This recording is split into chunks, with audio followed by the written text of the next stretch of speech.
ভাতা দিয়ে কিচ্ছু হবে না। এই যে যুব ছেলেদের যে 1,500 টাকা ভাতা দেবে বলেছে, আজকে আপনি ভাবুন, আজকে ছেলে মেয়েদের আমরা লেখাপড়া শিখাচ্ছি চাকরি পাওয়ার জন্য।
বলছি দাদা, আজকে কোথায় যাচ্ছেন আপনারা?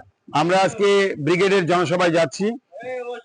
সেখানে আমাদের প্রধান বক্তা থাকবে আমাদের সম্মানীয় প্রধানমন্ত্রী নরেন্দ্র দামোদর দাস মোদীজি। সেখানে আসবে, আমরা সেখানে যাওয়ার জন্য আমরা সব এখানে প্ল্যাটফর্মে উপস্থিত হয়েছি। কোথা থেকে যাচ্ছেন আপনারা? আমরা গয়েশপুর থেকে যাচ্ছি। জনসভা কিসের জন্য? জনসভা হচ্ছে যে পশ্চিম বাংলায় যে একটা দুর্নীতি সরকার চলছে এবং পশ্চিম বাংলাকে পশ্চিম বাংলাদেশ তৈরি করতে চাইছে মামাটি মানুষের সরকার, এবং আমরা চাই 2026-এ ভারতীয় জনতা পার্টি পশ্চিম বাংলায় ক্ষমতা আসবে এবং আমরা পশ্চিম বাংলাকে সোনার বাংলা করব। এবং আমাদের মোদীজি বলেছেন যে আমরা পশ্চিম বাংলায় ক্ষমতা আসলে আমরা ইন্ডাস্ট্রি করব এবং বেকার ছেলে মেয়েদের কর্মসংস্থানের ব্যবস্থা করব। যে 49 বছর ধরে আমরা যে লাঞ্ছিত বঞ্চিত হয়ে আছি, পশ্চিম বাংলার প্রত্যেকটা মানুষ কষ্টেতে আছেন, তার অবসান ঘটবে ভারতীয় জনতা পার্টি 2026-এ ক্ষমতা আসলে।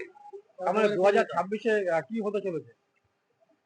2026-এ আমাদের ইলেকশন হবে এবং সেই ইলেকশনে মানুষ আমাদের দুয়ার তুলে আশীর্বাদ করবে এবং ভারতীয় জনতা পার্টি ক্ষমতা আসবে। এই রাজ্যের সরকার তো সাধারণ মানুষের জন্য বহু প্রকল্প বাড়িতে বাড়িতে পৌঁছে দিচ্ছে। অর্থাৎ যেমন কিছুদিন আগেই দিল যুবসাথী, মহিলাদের জন্য লক্ষ্মীর ভান্ডার, তাতে 500 টাকা বাড়িয়েছে। তারপরেও কেন চাচ্ছেন এই সরকারের পরিবর্তন? কারণ হচ্ছে এই ভাতা দিয়ে কিচ্ছু হবে না। এই যে যুব ছেলেদের যে 1,500 টাকা ভাতা দেবে বলেছে, আজকে আপনি ভাবুন, আজকে ছেলে মেয়েদের আমরা লেখাপড়া শিখাচ্ছি চাকরি পাওয়ার জন্য, কিন্তু এই ভাতা আমাদের দরকার নেই। আর এই যে লক্ষ্মীর ভান্ডার 1,000 থেকে 1,500 টাকা করেছে, এই দিয়ে সংসার চলবে না। কারণ আমাদের চাই চাকরি, কর্মসংস্থান। সেই চাকরি দিতে আমাদের মাননীয় মুখ্যমন্ত্রী ব্যর্থ। কারণ সে যখন ইয়াং ছেলে মেয়েদের কর্মসংস্থানের ব্যবস্থা করার জন্য ক্ষমতা নেই, তাহলে ওই নবান্নে থাকার তার কোনো অধিকার নেই। তাই আমরা জানি ভারতীয় জনতা পার্টি ক্ষমতা আসবে এবং আমাদের যে যন্ত্রণা, সেই যন্ত্রণা থেকে আমরা মুক্তি পাবো, আমাদের ঘরের ছেলে মেয়েরা কর্মসংস্থান পাবে, এটা আমাদের বিশ্বাস। আজকে কত কর্মী সমর্থক যাচ্ছে কল্যাণী থেকে? কল্যাণীর থেকে আজকে প্রায় মিনিমাম 20 থেকে 30,000 উপরে মানে আমাদের কর্মী সমর্থকরা যাবে। সবই কি ট্রেন পথে না? ট্রেন যাবে, বাস আছে, অনেক বাস যাবে এবং বাসে করে যাবে। যারা একটু ভিতর দিকে আছে তারা বাসে করে যাবে এবং ট্রেনেই বেশি যাবে।